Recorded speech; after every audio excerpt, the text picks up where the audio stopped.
Hello दोस्तों, स्वागत है आपका अपने यूट्यूब चैनल पर। दोस्तों यहाँ पे इंडियन कोस्ट गार्ड से रिलेटेड मैं आपको यहाँ पे साइंस का फुल प्रैक्टिस सेट कराऊंगा, ठीक है। हालांकि साइंस के मैं यहाँ पे 20 क्वेश्चन ले आऊँ, तो 20 पूरे क्वेश्चन ध्यान से देखिएगा और वीडियो को सभी लोग लाइक और चैनल सब्सक्राइब सभी लोग दोस्तों कर लीजिएगा, ठीक है।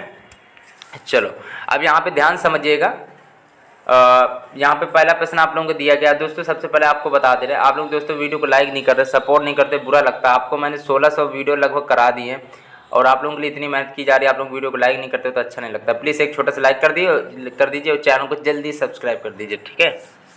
चलो लिखा है किसी प्रक्रम में निकाय की दी गई ऊष्मा पूर्णताकार में परिवर्तित हो जाती है। ये सारे क्वेश्चन आप लोगों के प्रीवियस ईयर पूछे गए और काफ़ी कुछ क्वेश्चन इसमें इंपॉर्टेंट जो आगे परीक्षा में आ सकते हैं और conceptual numerical one liner question type के मिलेंगे। पूरा वीडियो को बस ध्यान से देखिएगा, ठीक है। किसी प्रक्रम में निकाय को दी गई ऊष्मा पूर्णताकार में परिवर्तित हो जाती है, तो यहाँ पे राइट ऑप्शन आप लोगों का क्या बनेगा? तो इसका राइट ऑप्शन बन जाएगा समतापी में। किसी प्रक्रम में निकाय को दी गई ऊष्मा पूर्णताकार में परिवर्तित हो जाती है समतापी में। अगला देखते हैं, एक विशिष्ट गैस में रुद्रोष्म में परिवर्तन। दोस्तों रुद्रोष्म परिवर्तन से संबंधित क्वेश्चन जरूर बनता है, याद रखिएगा। रुद्रोष्म परिवर्तन किया गया कार्य निर्भर करता है, तो बताइए इसका राइट ऑप्शन आप लोगों क्या बनेगा? 152 का राइट ऑप्शन सी, ताप के परिवर्तन पर, ताप में परिवर्तन पर, ठीक है। अगला दिया है, एक ट्यूब के यकायक मतलब अचानक फट जाने पर इससे निकलने वाली हवा ठंडी क्यों होती है? क्योंकि इसमें हवा ठंडी क्यों होती है? क्योंकि रुद्धोष्म प्रसारण से ठंडी हवा होती है, रुद्धोष्म प्रसारण की वजह से। ये चीज़ आप लोग याद रखिएगा। रेफ्रिजरेटर होता है, चलो चारों ऑप्शन को देखिएगा। तो 154 का राइट ऑप्शन विपरीत दिशा में कार्यरत ऊष्मा इंजन है, एक प्रकार का ऊष्मा इंजन है। रेफ्रिजरेटर आप लोगों को नहीं पता होगा क्या होता है। रेफ्रिजरेटर आप लोगों का शीतलक होता है। अब आप लोगों को शीतलक नहीं पता हो क्या होगा, तो दोस्तों वो जो फ्रिज होती है, फ्रिज को ही पुराना नाम शीतलक और रेफ्रिजरेटर कहते हैं, पहले कहते थे, अब फ्रिज ही नाम ज़्यादा कहते हैं, तो ठीक है। वैसे इसी का नाम यही है, रेफ्रिजरेटर। जैसे फ्रिज होता है शीतलक भी होता है, एक ही चीज़ के काफ़ी नाम है। चलो अगला देखते हैं, ऊष्मा इंजन पर आधारित है। अगला दिया एक कार्नो इंजन स्रोत व मोरी के ताप क्रमशः 400 केल्विन व 300 केल्विन है, इसकी दक्षता क्या होगी? 155 नंबर क्वेश्चन है। आप लोग इसका राइट ऑप्शन बताइए क्या बन सकता है।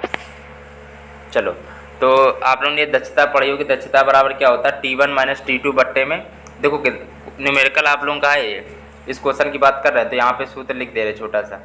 T1 माइनस T2 बट्टे में आपका T1 होता है, T1 माइनस T2 बट्टे में T1, तो T1 माइनस T2 है तो 400 में 300 घटा देंगे, T1 माइनस T2 बचा 100 अपॉन में T1 है, T1 400 है, 1/4, 1/4 4 का भाग उसमें करा 25 होगा। 1/4 कितना होता है? 25% होता है कि नहीं?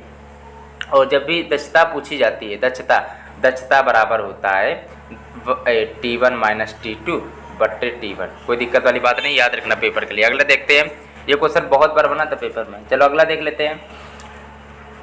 चलो कभी कभार आप लोगों को ऐसे भी करके बता देते हैं, दक्षता बराबर 1 माइनस T2 बट्टे T1, ऐसे करके भी बता देते हैं। जब इसका एलसीएम लेंगे तो T1 माइनस T2 बट्टे में T1, बात वही हो गई, ठीक है। कभी कभार न्यूमेरिकल आप लोगों को ऐसे बताते हैं कि 1 माइनस T2 बटे T1, तो बाद में तो ये ऐसे ही कन्वर्ट हो जाता है, दक्षता बराबर T1 माइनस T2 बटे T1, ये बाद में ऐसे कन्वर्ट हो जाता है। तो आप लोग यही याद रखो, ज़्यादा बेटर है। अगला देखते हैं, बीन का जो स्थापन नियम है, बीन का नियम कौन सा है? चारों ऑप्शन को देखो भाई, ये क्वेश्चन काफ़ी इंपॉर्टेंट है, तो इसी बात में वीडियो को लाइक कर लीजिए, बहुत इंपॉर्टेंट क्वेश्चन आगे आपको देखने को मिलेंगे। ए ऑप्शन लेमडा mt बराबर स्थिरांक, तो वो आपका होता है बीन का नियम कौन सा है भाई? पहचानो, लेमडा mt बराबर स्थिरांक, यही आपका पहला है, लेमडा mt होता है, ठीक है। इसको गलत मत करना आप लोग, ए ऑप्शन करेक्ट है। और जिसका भी कमेंट मुझे सही लगा, अच्छा लगा, हालांकि सभी अच्छे करते हैं वैसे, कमेंट अच्छा लगा, जिसका भी कमेंट सबसे अच्छा लगा उसका कमेंट पिन कर देंगे। कमेंट हमेशा पिन रहेगा, उसका नंबर 1 पे रहेगा कमेंट, ठीक है, कर देंगे कमेंट, ठीक है। चलो 200 कैलोरी ऊष्मा उत्पन्न कर, आप लोग कहते हैं ना कि सर मेरा कमेंट पिन कर दो, तो आप ही लोगों की वजह से कर देंगे, जिसका कमेंट अच्छा लगेगा। 200 कैलोरी ऊष्मा उत्पन्न करने के लिए आवश्यक कार्य कहलाता है। 157 नंबर प्रश्न है, 200 कैलोरी ऊष्मा कहा गया। चलो 157 नंबर प्रश्न दिया गया, इसका राइट ऑप्शन बताइए क्या हो सकता है? देखो ऐसे कर लेना, आवश्यक कार्य कहलाता है, W पूछा गया। यहाँ पे कितना दिया? 200 कैलोरी दिया गया, ऊष्मा उत्पन्न करता है, तो जूल में आंसर बताना है, तो 4.2 होता है 1 जूल, ठीक है। तो गुणा कर देंगे तो 840 आएगा। चलो ठीक है, कोई दिक्कत तो है नहीं, इसको सीधी बात थी। हाँ चलो ये आपको बता दें, W बराबर होता है J × H होता है, ये सूत्र होता है, ये शायद नहीं पता हो तो नहीं कर पाओगे, ऐसे भी कुछ नहीं था, सूत्र नहीं पता था तो भी कर लेते। 1 जूल 4.2 होता है और H कैलोरी ऊष्मा 200 दिया, 200 गुणा इसमें कर दो तो सिंपल था, ठीक है, कोई दिक्कत वाली बात नहीं। 840 जूल। अगला देख लेते हैं, ऊष्मा और कार्य परस्पर परिवर्तनीय होती है, इसकी व्याख्या करता है। 158 नंबर प्रश्न है, आप ही लोग बताइए इसका राइट ऑप्शन क्या बन जाएगा। 158 का राइट ऑप्शन आपका सी पार्ट हो जाएगा, ऊष्मागतिकी का द्वितीय नियम। ऊष्मा और कार्य परस्पर परिवर्तनीय होते हैं। ऊष्मागतिकी के द्वितीय नियम, एक झील की सतह का पानी जमने पर उसकी तली में पानी का तापमान होता है, अगर जम जाता तब पूछा गया, तली का तापमान पूछा गया, तली के पानी का तापमान। तो 159 का राइट ऑप्शन आप बताइए क्या हो सकता है। काफ़ी इंपॉर्टेंट क्वेश्चन, ध्यान समझिएगा, इसका राइट ऑप्शन आपका बी होगा, 4 डिग्री सेल्सियस होता है, ठीक है। -10 से 20 डिग्री सेल्सियस ताप पर कार रेफ्रिजरेटर की दक्षता कितनी होती है, तो इसका राइट ऑप्शन आपका बताइए क्या हो सकता है। काफ़ी इंपॉर्टेंट क्वेश्चन है, इसका याद रखिएगा, काफ़ी बार ये क्वेश्चन पूछा गया, रिपीट होता रहा है, तो 9.77 होता है, याद कर लीजिएगा। एक यौगिक त्रिक बिंदु पर है, उसका दाब बढ़ा दिया जाए तो त्रिक बिंदु का मान हो जाता है। एक यौगिक त्रिक बिंदु पर है, अगर उसका दाब बढ़ा दिया जाए तो त्रिक बिंदु का मान हो जाता है। 161 नंबर प्रश्न है, इसको थोड़ा आप लोग याद रखिएगा, सी ऑप्शन अपरिवर्तित रहता है, त्रिक बिंदु का जो मान है अपरिवर्तित रहेगा, चाहे दाब बढ़ा दो, दाब का असर नहीं पड़ता है त्रिक बिंदु पर। अगला देखते हैं, एक कार के रेडिएटर और पंखा इंजन को किस विधि द्वारा ठंडा करते हैं, तो 162 नंबर प्रश्न है, इसका राइट ऑप्शन आप लोग बन जाएगा यहाँ पे सी पार्ट, विकिरण और संवहन। अगला दिया, क्रांतिक ताप से अधिक ताप पर किस यौगिक की अवस्था होती है। 163 नंबर का राइट ऑप्शन आपका बनेगा यहाँ पे ए पार्ट, गैस। अगला देखते हैं, 2 पतले कंबल उतनी ही मोटाई के एक कंबल की अपेक्षा अधिक गर्म होते हैं, क्योंकि इसका रीजन बताओ। 2 पतले कंबल होते हैं, उतनी ही मोटाई के एक कंबल की अपेक्षा अधिक गर्म होते हैं, अपेक्षा में अधिक गर्म होते हैं 2 पतले कंबल, इसका रीजन आपको बताना है। तो 164 का राइट ऑप्शन आपका बन जाएगा यहाँ पे डी पार्ट, क्योंकि बीच में वायु की ऊष्मा अवरोध परत बन जाती है, जिस रीजन के चलते। अगला देखते हैं, गर्म दूध में चीनी मिलाने पर दूध ठंडा हो जाता है। अच्छा, गर्म दूध है, उसमें चीनी मिलाएंगे तो दूध ठंडा हो जाएगा, क्योंकि इसमें चीनी में ही कुछ ना कुछ दिक्कत होगी भाई, तभी ठंडा हो जाता है दूध। अब इसका रीजन बताओ, तो इसका राइट ऑप्शन हो, क्योंकि चीनी दूध से ऊष्मा अवशोषित कर लेती है, ठीक है। चलो भाई, निम्नलिखित में से कौन सा कथन असत्य है। बर्फ की गुप्त ऊष्मा दी गई 80 कैलोरी, चलो देखो क्या होगा। भाप की भी सही दी है, चलो देखते हो। 66 नंबर प्रश्न दिया गया, इसका राइट ऑप्शन आप बताइए क्या हो सकता है।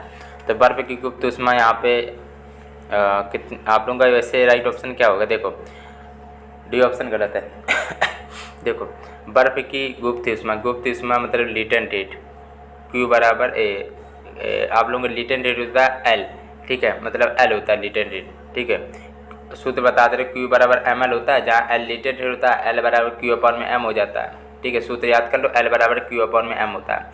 तो गुप्त ऊष्मा बिल्कुल करेक्ट दी 80, लेकिन भाप की होती है 540, बिल्कुल सही। यहाँ पे भाप की गुप्त ऊष्मा 540 होनी चाहिए, बर्फ़ की नहीं होती है, क्योंकि बर्फ़ की 80 होती है, भाप की 540 होती है। न्यूमेरिकल कभी कभार ये दी जाती हैं वैल्यू हल करने पे, मतलब दी जाती हैं न्यूमेरिकल वैल्यू दिए जाती है, नहीं दी जाती, याद ही करना पड़ेगा आपको डायरेक्ट, लेकिन ये गलत दी गई। बर्फ़ की गुप्त ऊष्मा 540 नहीं होती है, भाप की होती है, गलत दिया। चलो अगला देख लेते हैं, चलो यहीं कर लेते हैं। चलो देखो क्या लिखा है, 42 ग्राम पानी का ताप 50 डिग्री सेल्सियस 60 डिग्री सेल्सियस करने के लिए आवश्यक ऊष्मा, पानी की विशेष ऊष्मा 4.2 इंटू 10 जूल पर किलोग्राम डिग्री सेल्सियस दिया गया है। जूल में आंसर बताना है। क्यू बराबर एम एस डेल्टा टी आप लोगों ने पढ़ा होगा, डेल्टा टी आपका ये दिया है, T2 माइनस T1 कर लो। देखो ऐसा होता है, क्यू बराबर एम एस डेल्टा टी होता है और डेल्टा टी बराबर होता है T2 माइनस T1 होता है। तो यहाँ से हम ये वैल्यू निकाल लेंगे, ये तो वैल्यू आप आई 10 निकल गई। तो अब एम एस डेल्टा टी निकालना है, ठीक है। एम कितना दिया 42, एस कितना दिया गया है, एस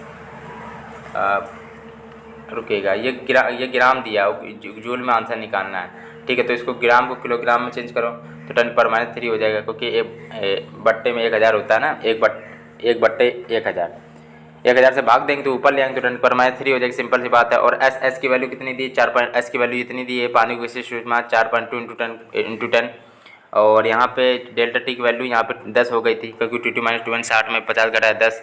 तो यहाँ पे कुल मिला के क्यू बराबर एम एस डेल्टा टी से बना एम, देखो ये है जूल पर किलोग्राम था, ये ग्राम, इसलिए इसको भी किलोग्राम में चेंज किया था ग्राम को। तो ये हो गया 4.2 इंटू 10⁻³ जूल पर किलोग्राम डिग्री सेल्सियस। और एम एस क्या था 4.2 इंटू 10 और डेल्टा टी केवल 10। अब आराम से गुणा कर लोगे 1764 जूल आएगा। ये सूत्र होता है Q बराबर MS डेल्टा टी। अगर ये ग्राम में दिया है किलोग्राम, तो इसको भी किलोग्राम में चेंज करो भाई, क्यों नहीं करोगे। अब ये ग्राम में किलोग्राम में चेंज करो तो 42/1000 कर दोगे। ठीक है, ऐसे आप लोगों को करना पड़ेगा हल। ठीक है, चलो कोई दिक्कत वाली बात तो है नहीं। तो ये कितना हो जाएगा, M कितना हो जाएगा 42 × 10⁻³ किलोग्राम हो जाएगा। तो आराम से गुणा कर लेना। चलो अगला दिया गया है, यदि 90 डिग्री सेल्सियस ताप के 5 लीटर पानी को 20 डिग्री सेल्सियस ताप के 12 लीटर पानी में मिलाया जाता है तो मिश्रण का ताप। चलो बताइए। इसको शायद आप लोगों को कॉपी में ही हल कर दे, ज़्यादा समझ में आएगा। चलो कॉपी में आप लोग देख लो। चलो भाई, तो कौन सा क्वेश्चन था, इस क्वेश्चन को थोड़ा आप लोग ध्यान से पढ़ लेना। ठीक है, इस क्वेश्चन को हमने कॉपी में हल कर दिया है, तो आप लोग दे सकते हो। 168 नंबर प्रश्न है। ठीक है, इसको देख लो आप लोग, सब कुछ यहाँ वैल्यू आपको लिख दी, जल्दी जल्दी कर दिया है, तो आप दे सकते हो। 37.5 डिग्री सेल्सियस कहाँ पे है, ये राइट ऑप्शन है। दोबारा जाके देख लेना। ठीक है, पीछे रिपीट करके देखो। तापमापी पैमाने के बारे में निम्नलिखित में से गलत युग्म कौन सा है। तो 169 नंबर प्रश्न दिया है, इसका राइट ऑप्शन बताइए क्या हो सकता है। सभी देख लो। 169 नंबर प्रश्न का ए ऑप्शन वैसे गलत दिया है। फ़ॉरेनहाइट 32 डिग्री से 180 डिग्री फ़ॉरेनहाइट, ये आपको गलत दिया गया है। ठीक है, चलो अगला देख लेते हैं। यहाँ पे अगला दिया गया 86 डिग्री फ़ॉरेनहाइट ताप का रूइमर पैमाने पर, रूइमर पैमाने पर ज्ञात करना, मतलब आर के पदों में ज्ञात करना। इसके लिए सूत्र होता है, वो आपको हम बताएंगे। देखो F-32/C/5 पड़ा होगा, डिग्री सेल्सियस में होता है वो। अगर रूइमर में होता है तो R/4 होता है, R/4 होता है। तो फिर R बराबर सीधा निकाल लेंगे, F-32 × 4, ये बटे में 9 आ गया। और यहाँ पे F-32 F की वैल्यू जितनी दी गई थी हमने रख दी थी। F की वैल्यू यहाँ पे 86 डिग्री फ़ॉरेनहाइट दी गई, यहाँ 86 डिग्री रख दी। F-32 × 4 बटे 9, सिंपल सा हल कर दिया। रूइमर के पदों में आ गया, और R/4 होता है, रूइमर के R/4 होता है। ठीक है, दिक्कत वाली बात नहीं दोस्तों। वीडियो को बस आप लोग लाइक कर दीजिएगा, चैनल सब्सक्राइब दोस्तों कर लीजिएगा। देख रहे होंगे कितने अच्छे अच्छे क्वेश्चन थे, तो थोड़ा बहुत सपोर्ट करिए। जिसका कमेंट अच्छा लगे उसका कमेंट पिन कर देंगे। वीडियो को बस लाइक और चैनल सब्सक्राइब दोस्तों सभी लोग कर लीजिएगा।